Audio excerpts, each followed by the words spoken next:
अब dressing process करने जा रहे हैं। ड्रेसिंग प्रोसेस करने के लिए आपको सारी सामग्री बताई जाएगी कि क्या क्या ड्रेसिंग प्रोसेस में लगता है और सबसे पहली स्टेप क्या होती है ड्रेसिंग प्रोसेस की। सबसे पहले आपके पास ड्रेसिंग प्रोसेस के लिए ड्रेसिंग ट्रे होनी चाहिए। क्या होनी चाहिए? Dressing tray. ड्रेसिंग ट्रे में क्या क्या होना चाहिए? आपको सबसे जरूरी क्या है? सेवलॉन। सेवलॉन के बाद क्या होना चाहिए? ट्वीजर। ट्वीजर का क्या काम होगा? जो भी स्किन वगैरह होगी उसको इसको पकड़ने का काम होगा। उसके बाद क्या चाहिए अपने को? सीजर। क्या चाहिए? सीजर। इसका क्या काम होगा?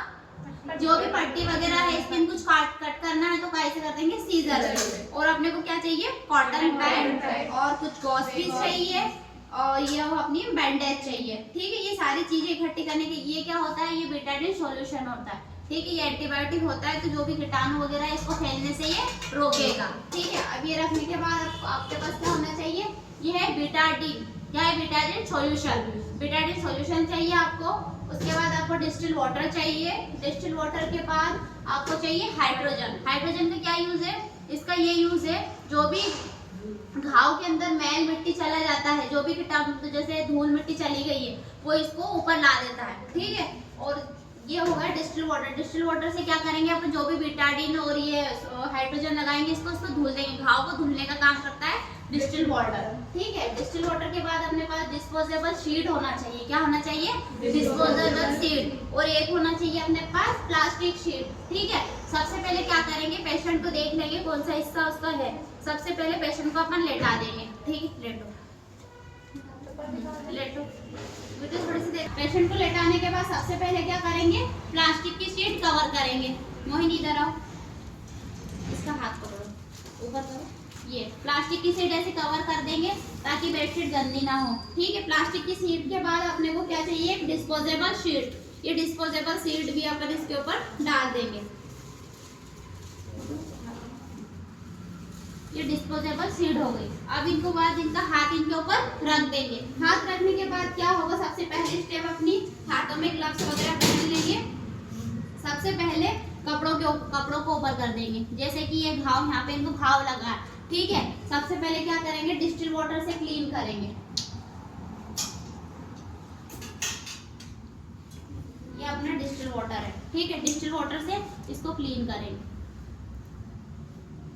डिस्टिल वाटर से क्लीन करने के बाद जो भी अपनी किडनी ट्रे होगी इसको अपन ये क्लीन करने के बाद इसमें इसको डाल देंगे। ठीक है, अब डिस्टिल वाटर को डालने के बाद आपको क्या चाहिए होगा? बेटाडीन। डिस्टिल वाटर के बाद आप थोड़ा सा उसमें बेटाडीन डाल के देख लो कि कुछ ज्यादा तो नहीं कर रहा। बेटाडीन डालने के बाद उसको एक बार वापस से आप डिस्टिल वाटर से वॉश करोगे। ये डिस्टिल वाटर से आपने वापस उसको डाल के वॉश कर दिया। वॉश करने के बाद आप उसके ऊपर क्या डालोगे? हाइड्रोजन। क्या डालोगे? हाइड्रोजन। ठीक है, ये देखो हाइड्रोजन अपन ने डाल दी। इधर खाना में कुछ सामान दे के जाओ। ये किडनी ट्रे उठा लो, मैं उठा लूंगी। ठीक है, ये हाइड्रोजन डाल दिया अपन ने। हाइड्रोजन डालने के बाद अपने को उसमें बेटाडीन डालना है।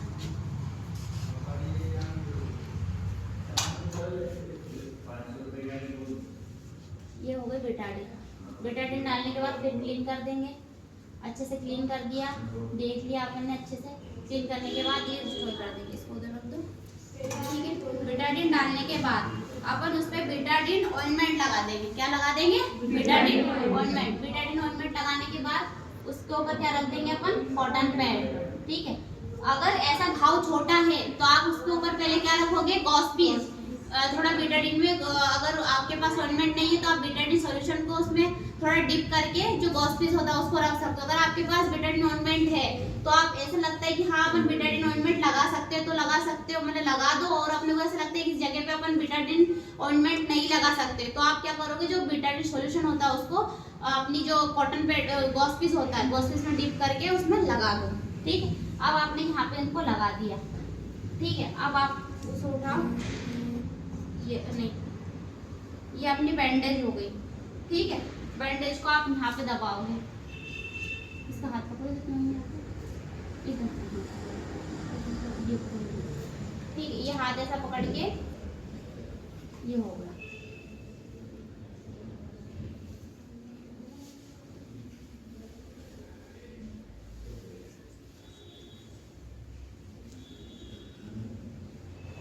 ये ऐसा करने के बाद आप इसके ऊपर माइक्रोपोर चिपका दोगे। माइक्रोपोर चिपकाने के बाद ये इनकी ड्रेसिंग हो गई, ठीक है।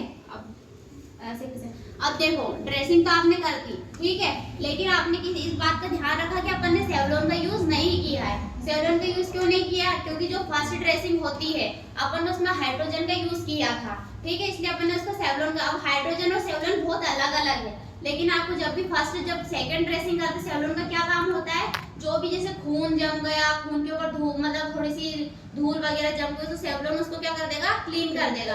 तो आप जैसे फर्स्ट बार किसी की ड्रेसिंग करते हो तो अगर आप सेवलॉन का यूज ना भी करोगे तो चलेगा, लेकिन अगर किसी को पेशेंट है उसको सूचन लगी, सुचरी मतलब टाके लगे हुए हैं उसको, तो आपको क्या करना है, फिर सेवलॉन का यूज आपको करना है, फिर हाइड्रोजन का यूज नहीं करना है। और हमेशा ये बात का ध्यान रखना, कान और आंख में कभी भी हाइड्रोजन नहीं डलती है, कान और आंख में हाइड्रोजन कभी नहीं डलती, ये हमेशा याद रखना, ठीक है। अब अपन ने इनकी ड्रेसिंग कर दी, अगर अपन को इनकी सेकंड ड्रेसिंग करनी तो वो भी अपन ऐसे ही करेंगे, लेकिन वो कैसे करेंगे कि सबसे पहले अपन ये ड्रेसिंग को खोल के और सेवलॉन का यूज करेंगे। उसके बाद सेवलॉन का यूज कर लिया, सेवलॉन के बाद आपको डालना होगा बीटाडीन। बीटाडीन से उसको क्लीन करके फिर एक बार देख लोगे अच्छे से, फिर डिस्टिल वाटर डालोगे।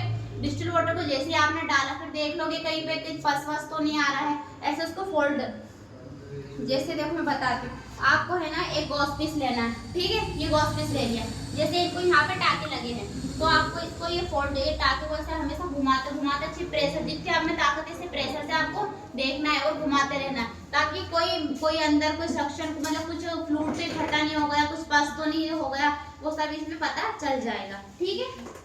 आगे सबको ड्रेसिंग प्रोसेस समझ में? Yes ma'am. ठीक।